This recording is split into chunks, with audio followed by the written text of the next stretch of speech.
Hello' guys দুটা বিভাগৰ ফালৰ পৰা পদ ওলাইছে। ইয়াত আপোনালোকে কোনো ধৰণৰ এক্সামিনেশ্যন দিব নালাগে, অৰ্থাৎ ৱাক ইন ইণ্টাৰভিউ দি পেলাই আপোনালোকে পোষ্টবোৰত জইন কৰিব পাৰিব। গতিকে ভিডিঅ'টো শেষলৈকে চাই থাকক। সকলোবোৰ কম পোষ্টবোৰ ক'ত ক'ত আহিছে, আপোনালোকে কেনেকৈ এপ্লাই কৰিব, ইয়াৰ কাৰণে আপোনালোকৰ এডুকেশ্যন কোৱালিফিকেশ্যন কি লাগিব আৰু ইয়াত আপোনালোকৰ চেলাৰী কিমান হ'ব। গতিকে ভিডিঅ'টো স্কিপ নকৰাকৈ শেষলৈকে চাই থাকক আৰু যদিহে চেনেলটো নতুনকৈ আহিছে চেনেলটো ছাবস্ক্ৰাইব কৰি দিব আগলৈ এনেকুৱা ধৰণৰ জবৰ কুইক আপডেট পাবৰ কাৰণে। গতিকে আহক আমি ভিডিঅ'টো আৰম্ভ কৰোঁ। ভিডিঅ'টো ষ্টাৰ্ট কৰাৰ আগতে যদিহে আপোনালোকে যিকোনো গভৰ্ণমেণ্ট এক্সামৰ কাৰণে প্ৰিপেৰেশ্যন কৰি আছে বা কৰিব বিচাৰে, তেনেহ'লে আগৰৱাল এক্সাম কাৰ্টে লৈ আহিছে বহুতো কিতাপ। ইয়াত আপোনালোকে পুলিচ হওক, ADRE, ৰেলৱে বা SSC সকলোৰে কাৰণে কিতাপ পাই যাব, অৰ্থাৎ বুকছ এভেইলেবল আছে। আপোনালোকে জানেই ষ্টেটিক জিকে বহুতো লং হয় বা এইবোৰ মনত ৰখাত বহুতো প্ৰব্লেম হয়। গতিকে ইয়াত আপোনালোকৰ কণ্টেণ্টবোৰ টেবুল ফৰ্মেটত আছে, যাতে আপোনালোকে বহুত সময়ৰ কাৰণে এইবোৰ মনত ৰাখিব পাৰে আৰু আপোনালোকে যাতে এক্সামত ভালদৰে এইবোৰ লিখিব পাৰে। তাৰ লগতে আপোনালোকে জানেই যে মেথছত আমাৰ বহুতো প্ৰব্লেম হয়, সেইকাৰণে ইয়াত আপোনালোকৰ প্ৰব্লেম ছলভিং স্কিল আপোনালোকে 50% বঢ়াব পাৰে। অৰ্থাৎ আপোনালোকে অতি সোনকালে এই কিতাপৰ দ্বাৰা নিজৰ প্ৰব্লেম ছলভিং স্কিলটো বঢ়াব পাৰিব 50%।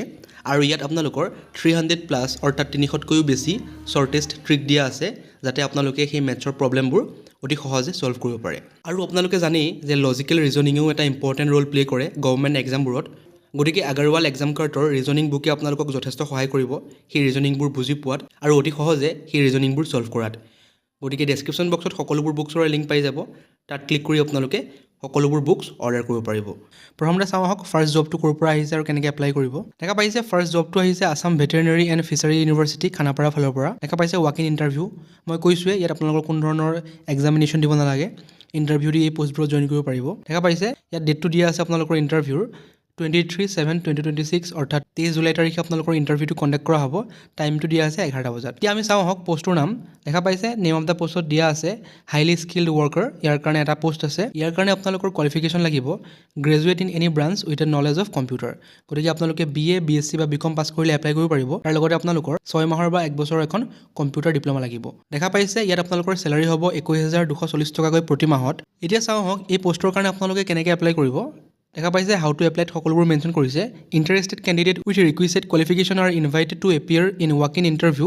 Candidates are required to submit the duly filled application form. যোনখন আপোনালোকৰ ষ্টেণ্ডাৰ্ড ফৰ্ম পায় সেইখন আপোনালোকে ফিল আপ কৰিব লাগিব। আপোনালোকে সকলোবোৰ পাৰ্চনেল ডিটেইলছ, এডুকেশ্যনেল ডিটেইলছ দিব লাগিব। তাৰপাছত দেখা পাইছে one self attested testimonials and demand draft. আপোনালোকে এখন ডিমাণ্ড ড্ৰাফ্ট কাটিব লাগিব। যদিহে জেনেৰেল OBC কেণ্ডিডেট হয় তেতিয়াহ'লে আপোনালোকৰ 100 টকা ডিমাণ্ড ড্ৰাফ্ট কাটিব লাগিব, আৰু যদিহে আপোনালোকে SC বা ST কেণ্ডিডেট হয় তেতিয়াহ'লে আপোনালোকে 50 টকাৰ এটা ডিমাণ্ড ড্ৰাফ্ট কাটিব লাগিব। এই ডিমাণ্ড ড্ৰাফ্টটো আপোনালোকে কাটিব লাগিব in favour of director of research veterinary and payable at SBI Khanapara. গতিকে ইয়াত আপোনালোকে পে' কৰিব লাগিব এটা টাইম অফ ইণ্টাৰভিউ। যেতিয়া আপোনালোকে ইণ্টাৰভিউ দিব যাব তেতিয়া আপোনালোকে এই ডিমাণ্ড ড্ৰাফ্টটো লগত লৈ যাব লাগিব। আৰু লগতে আপোনালোকে আপোনালোকৰ সকলোবোৰ এডুকেশ্যন কোৱালিফিকেশ্যনৰ ডকুমেণ্টছ লৈ যাব, অৰিজিনেল লৈ যাব আৰু এটা ছেট জেৰক্স কৰি লৈ যাব। সকলোবোৰ তাত বিচাৰিব পাৰে। গতিকে আপোনালোকৰ যদিহে কোৱালিফিকেশ্যনৰ লগত মিলে তেনেহ'লে এই পোষ্টৰ কাৰণে এপ্লাই কৰিব পাৰে। এতিয়া চাওঁ আহক নেক্সট পোষ্টটো ক'ৰ পৰা আহিছে আৰু কেনেকৈ এপ্লাই কৰিব। আপোনালোকৰ নেক্সট পোষ্টটো আহিছে দেখা পাইছে ফৰেনাৰ্ছ ট্ৰাইব্যুনেলৰ ফালৰ পৰা তেজপুৰ। পোষ্টৰ নাম হৈছে চকীদাৰ। ইয়াৰ কাৰণে আপোনালোকে কোনো ধৰণৰ এক্সামিনেশ্যন দিব নালাগে, ইয়াতো আপোনালোকে ইণ্টাৰভিউ দি এই পোষ্টবোৰত জইন কৰিব পাৰিব। দেখা পাইছে পোষ্টৰ নাম চকীদাৰ, নাম্বাৰ অফ পোষ্ট এটা আছে। কোৱালিফিকেশ্যন ইয়াত আপোনালোকে 8 পাছ কৰিলে এপ্লাই কৰিব পাৰিব, আৰু ইয়াত আপোনালোকৰ পাৰ মান্থ চেলাৰী হ'ব 9,000 টকাকৈ। আৰু কেটেগৰী দেখা পাইছে আনৰিজাৰ্ভ, অৰ্থাৎ সকলো কেটেগৰীৰ মানুহে এই পোষ্টত এপ্লাই কৰিব পাৰিব। ইয়াৰ কাৰণে আপোনালোকৰ এজ লিমিট দিয়া আছে 18 বছৰৰ পৰা 40 বছৰলৈকে। ইয়াত আপোনালোকৰ এজ ৰিলেক্সেশ্যন থাকিব। দেখা পাইছে 5 বছৰ in case of ST, SC candidate, আৰু 3 বছৰ থাকিব OBC আৰু MOBC কেণ্ডিডেটৰ কাৰণে।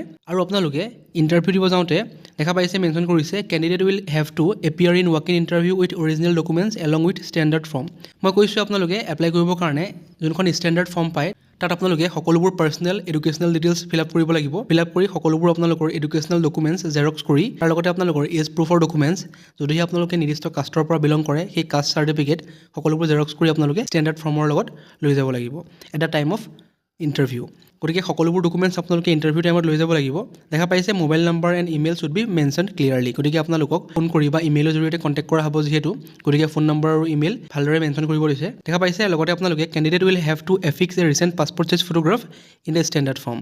গতিকে আপোনালোকৰ যোনখন ষ্টেণ্ডাৰ্ড ফৰ্ম পায় তাত আপোনালোকে নিজৰ পাছপৰ্ট চাইজ ফটোগ্ৰাফখন লগাব লাগিব আৰু photocopies of all relevant documents. মই কৈছোঁৱে সকলোবোৰ ডকুমেণ্টছৰ জেৰক্স কপি লৈ যাব লাগিব। গতিকে যদিহে আপোনালোকে গ্ৰেড 4 পোষ্টৰ কাৰণে এপ্লাই কৰিব বিচাৰে আৰু আপোনালোক যদিহে 8 পাছ কৰিছে তেনেহ'লে এই পোষ্টৰ কাৰণে এপ্লাই কৰিব পাৰে। গতিকে আজিৰ জব আপডেট এই দুটাই আছিলে।